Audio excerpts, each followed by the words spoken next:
మీ personal interviews మరియు వ్యాపార ప్రకటనల కొరకు ఈ నెంబర్ని సంప్రదించండి. హలో ఫ్రెండ్స్, ఈరోజు సీజనల్గా వచ్చే ఒక వ్యాధికి 4 మంచి చిట్కాలతో మీ ముందుకొచ్చేశాను. మరి ఇంతకీ ఆ వ్యాధి ఏంటి అంటారా? జ్వరం అండి. ఎన్నో రకాల జ్వరాలు, డెంగ్యూ, స్వైన్ ఫ్లూ, చికెన్ గున్యా, ఇలా రకరకాల జ్వరాలు. అయితే జ్వరాలు ఎన్ని రకాలుగా ఉన్నా తీసుకోవాల్సిన వైద్యం అయితే ఒకటే. ముందు డెంగ్యూకి ఈ 4 రకాల చిట్కాలేంటో చూసేద్దాం. ఫస్ట్ చిట్కా కోసం మనకు కావలసింది ఒకే ఒక్క ఐటెం ఏంటంటే పసుపు. పసుపు లేని వంటిల్లుని అసలు మనం ఊహించుకోగలమా?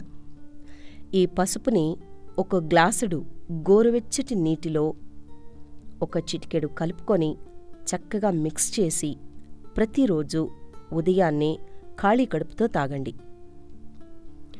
పసుపులో యాంటీబ్యాక్టీరియల్ గుణాలు, అలాగే యాంటీబయోటిక్ గుణాలు సమృద్ధిగా ఉండటం వలన డెంగ్యూకి ఇమ్మీడియట్గా చెక్ పెడుతుంది. ఇక రెండవ చిట్కాలో మనకు కావలసినవి బొప్పాయి ఆకులు. వీలైతే పచ్చి బొప్పాయి ఆకుల్ని తినడానికి ప్రయత్నించండి, ముఖ్యంగా వర్షాకాలంలో. దీనివల్ల రక్తంలో బ్లడ్ ప్లేట్లెట్స్ బ్రహ్మాండంగా పెరుగుతాయి. ఎప్పుడైతే బ్లడ్ ప్లేట్లెట్స్ ఇంప్రూవ్ అయ్యాయో డెంగ్యూకి సంబంధించిన అన్ని రకాల బ్యాక్టీరియాలు చనిపోయి ఇమ్మీడియట్గా జ్వరం తగ్గి ఆరోగ్యవంతులవుతారు. చాలా సింపుల్ చిట్కా కదూ. మరి మూడవ చిట్కా. ఈ మూడవ చిట్కాకు మనకు కావలసినవి మంచి ఫ్రెష్గా ఉండే మెంతి ఆకులు. ఈ మెంతి ఆకుల్ని శుభ్రంగా కడిగేసి, లేతవైతే కాడలతోనే తీసుకోవచ్చు, లేకపోతే ఆకుల్ని తీసుకోండి. వీటిని చక్కగా కడిగేసి పడుకునే ముందు అంటే రాత్రి సమయంలో ఒక గ్లాస్ నీటిలో వేసి మూత పెట్టి ఉదయాన్నే తీసి ఆకుల్ని వడకట్టేసి ఆ నీటిని మాత్రం ప్రతిరోజు క్రమం తప్పకుండా తాగండి. మెంతి ఆకులు ఆరోగ్యానికి ఎన్నో రకాల ప్రయోజనాల్ని కలుగజేస్తాయి. ఈ డెంగ్యూ లాంటి జ్వరానికి కూడా చెక్ పెడతాయి. ఇక చివరిగా రామబాణం లాంటి బ్రహ్మాండమైన ఒక ఐటెం. నిజం చెప్పాలంటే హిందువుల ఇళ్లల్లో ఈ మొక్క లేకుండా మనం ఏ ఇంటినీ చూడలేం అసలు. ఇంతకీ ఆ మొక్క ఏంటి అంటారా? తులసి మొక్క.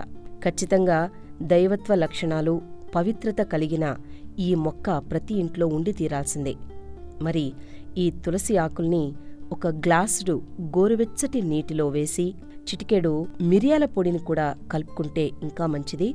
ఇలా మిరియాల పొడి కలిపిన తులసి ఆకుల రసాన్ని ప్రతిరోజు క్రమం తప్పకుండా మీరు తీసుకున్నట్లయితే డెంగ్యూ జ్వరమే కాదు, ఇతర ఎన్నో రకాల ఆరోగ్య సమస్యలు మన చుట్టుపక్కలకు కూడా రావు. మరి చూశారు కదా, 4 చక్కటి చాలా తేలికైన వంటింటి చిట్కాలు.